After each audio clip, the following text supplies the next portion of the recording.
This episode of Film Riot is brought to you by Domain.com. Welcome to Film Riot Mondays. I did a joke in a previous take, and Josh didn't think it was funny at all, so we're doing another take. And now you know. Behind the scenes. And now they're all going to want to know what my really stupid joke was. But you'll never know. It was bad. It was. I thought it was funny. It was bad. I thought it was funny. It wasn't good. Whatever, roll the bumper.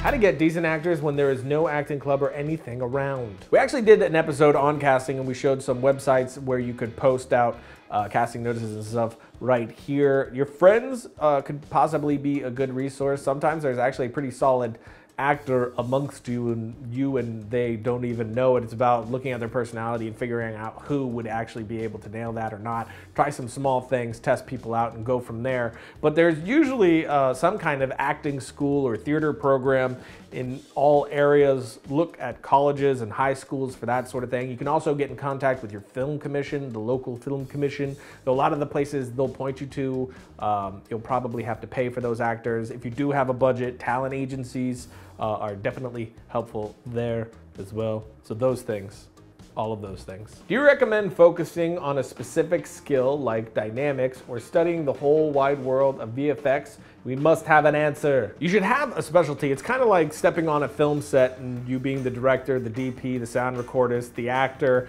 having all those different aspects that you're doing. That would be like a generalist for a VFX artist. Just because you're a VFX artist doesn't mean you're hitting every avenue within the VFX pipeline. It doesn't make sense on set. It doesn't make sense in post either. And so, you know, honing in on one specific craft like cinematography, you know, whether it's compositing, particles, whatever it is, having a specialty seems to be sort of key. I am not a VFX artist, but from my experience, from what I've seen, this seems to be the thing. Being an actual good generalist seems to be very rare. What's your opinion on film production internships? I think they're great. The best way to learn is mentorship. I mean, doing the stuff that we do, just grabbing your camera, getting out there and doing it, that's awesome. Start now, you know, learn through experience, but the best way to learn is to find yourself a mentor. I mean, I started that whole way of just getting out there and doing it myself, but when I really started learning rapidly is when I finally found myself a mentor.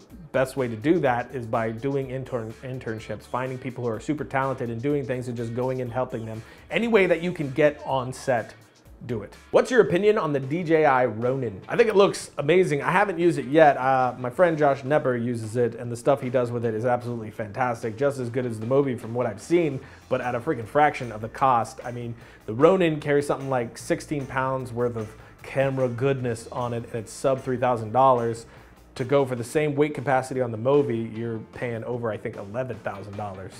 So there's that. When you have to hire a cast or crew, do you have a preferred outlet? That can be difficult because you want to work with people, well, at least I do, want to work with people who are talented, but also, and just as important, I don't want to work with douchebags like I always talk about. I have that no douchebag rule because when you're on set, the last thing you want is strife. You want to be able to get along with everybody. It just helps the creative process. Otherwise, you are stifling that creative process. So it can be a little bit tricky. Most of the crew that I found through FilmRiot, just through networking with our FilmRiot peeps and finding them that way. So that's been kind of awesome. But I have also posted out on forums and things like that to find people in the past, talk to the film commission as well to find people that way. I found Ryan Booth through Vimeo, just typing in cinematography in Texas and just going through people and finding people who I thought was doing awesome work. So I don't really have a set method. I just scour the internets, ask around to everyone I possibly can if I'm that way. Last question, what format is best to export to? Thanks, love ya. It depends on what I'm exporting to. If I'm editing, I'm using DNx HD or ProRes. When I'm exporting out to YouTube, I'm using H.264, usually like MP4. You do .mov as well, but that's usually what I'm doing. Ta-da!